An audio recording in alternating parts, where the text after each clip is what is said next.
Muy buenas noches para todos los presentes. El tema de hoy es interesantísimo, muy presente. Tiene que ver con la situación de los cabildos en Santa Cruz. Queremos interpretar qué se quiso decir en los cabildos, cómo entenderíamos los mensajes emitidos. ¿Seguirá la confrontación? ¿Cuáles serán las visiones políticas y regionales a partir del conflicto del censo 2023?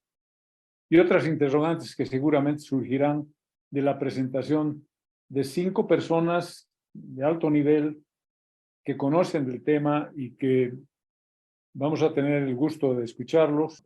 Si me permites, Coco, antes quería plantear una hipótesis que es un poco la que nos ha orientado a la búsqueda, a la pregunta que nos hemos planteado hoy día, ¿no? Y es esta idea de qué quiso decir el Cabildo, porque está muy claro que el Cabildo ha aprobado, ha dado respuesta, digamos, a 5 preguntas planteadas por el Comité Cívico, pero de todos modos ha quedado flotando en el ambiente en todo el país que ahí había una cantidad de otros mensajes no necesariamente explícitos en lo que se aprobaba en el Cabildo de manera clara y contundente.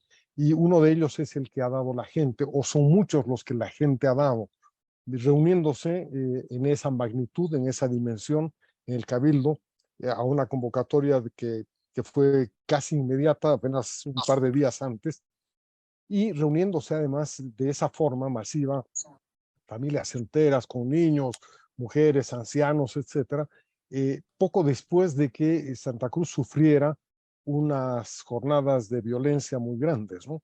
Con agresiones de grupos armados de palos, con dinamitas, protegidos por la policía, en fin.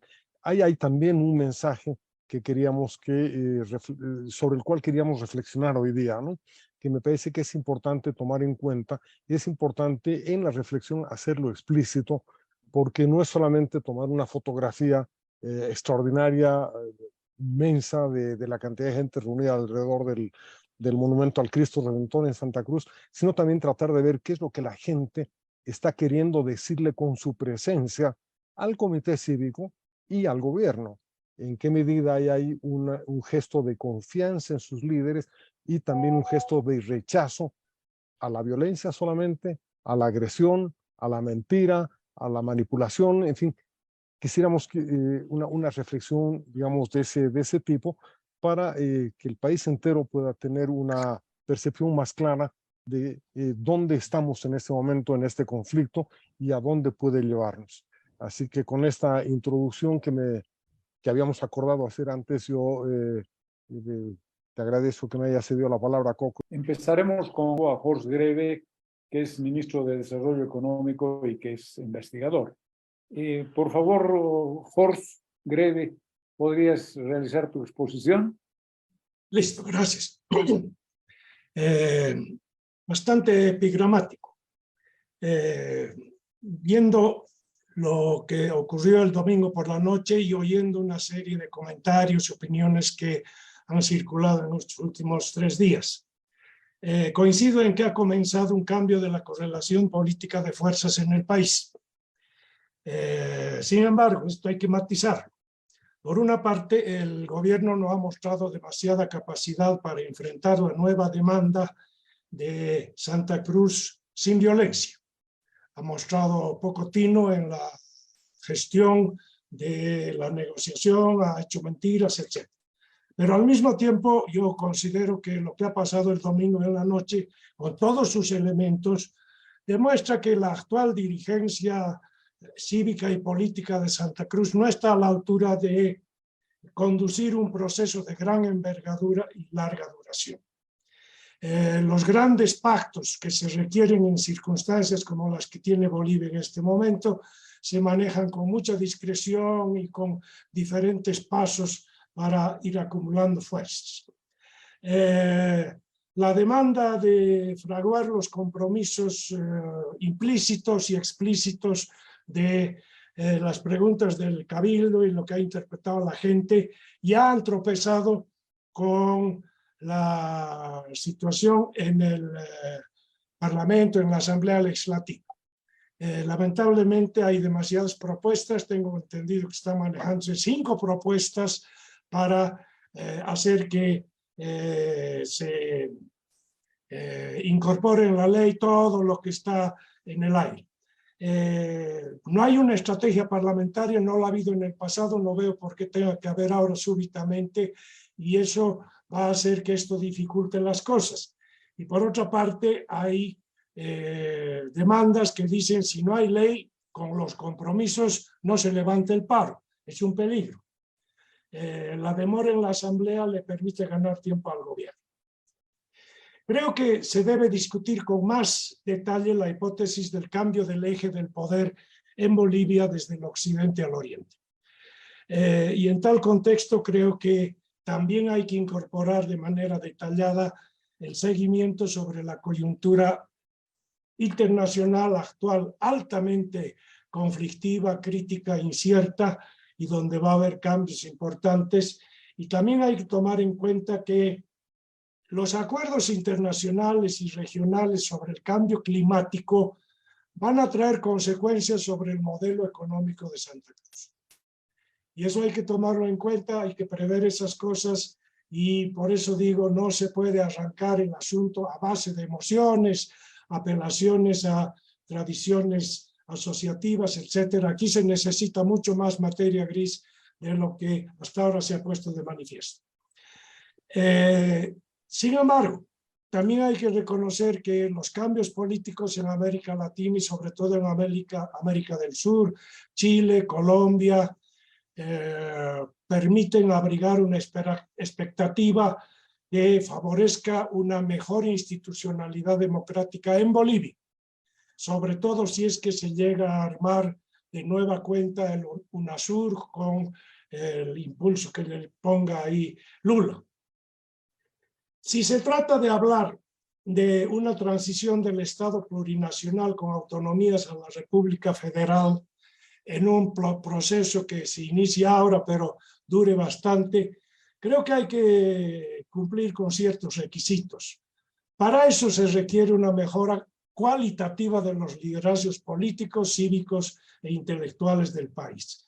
Se requiere una discusión horizontal sistemática de todo el país, con la mesura, la tranquilidad y el acompañamiento sin ruido comunicacional hacia el país, sin memes, sin caricaturas, sin odios, sin redes sociales que meten veneno. Y además creo que es importante en este momento escarmenar las diferentes propuestas de reformas constitucionales que están encaminadas y que tienen liderazgos propios. La reforma de justicia que empuja Juan del Granado y el grupo de juristas independientes tiene que ir a abrir la Constitución. La reforma electoral que se necesita para la ley de partidos no necesita abrir la Constitución, pero sí requiere de grandes acuerdos en el Tribunal Constitucional. Y también está planteada la reforma laboral para el 2023. Son muchas reformas que compiten con una discusión sobre la arquitectura del Estado territorial y federativa. Y eso creo que requiere también toda una reflexión de juristas, políticos, etc. El cambio de la arquitectura del Estado en Bolivia no puede hacerse si no se cambia el patrón de desarrollo. Deben ir concomitantemente. Digamos que aparezca dentro de 10 años o menos una reforma que nos lleve a una articulación semifederal o autonomías que realmente funcionan, pero eso no camina con el modelo de desarrollo actual y con el patrón de desarrollo, más específicamente el extractivista que tenemos en el país. Y lo que me llama la atención más que nada es que las reformas que se han planteado, las ideas bastante superficiales con las cuales se ha trabajado últimamente, tienen varias omisiones. Hablar del pacto fiscal sin darle contenido me parece que es frívolo. Pero más frívolo todavía me parece hablar del pacto fiscal sin plantear una profunda reforma tributaria, que está pendiente hace tiempo en el país y que debe ser el complemento para que funcione en las nuevas condiciones económicas, sin excedente fuerte como el que hubo en la década del 2004 al 2014. Sin reforma tributaria no hay más que pugnas distributivas entre sectores, actores y regiones. Y finalmente creo que otra de las omisiones es no mencionar que el INE necesita trasladarse a una situación de independencia y fortalecimiento profesional, y que eso se puede hacer mediante la colocación de una instancia de supervisión compuesta por representaciones académicas, cívicas, políticas y sociales. Tal como está el INE hoy en día, que ni siquiera tiene un director en funciones y que es la debilidad por excelencia, no es capaz de decir cuánta plata dispone, etcétera. No importa si haya o no haya ley, porque el INE es la pieza clave en esta materia, y esa idea hay que incorporar a la discusión futura de los acontecimientos que se derivan de Santa Cruz. Gracias.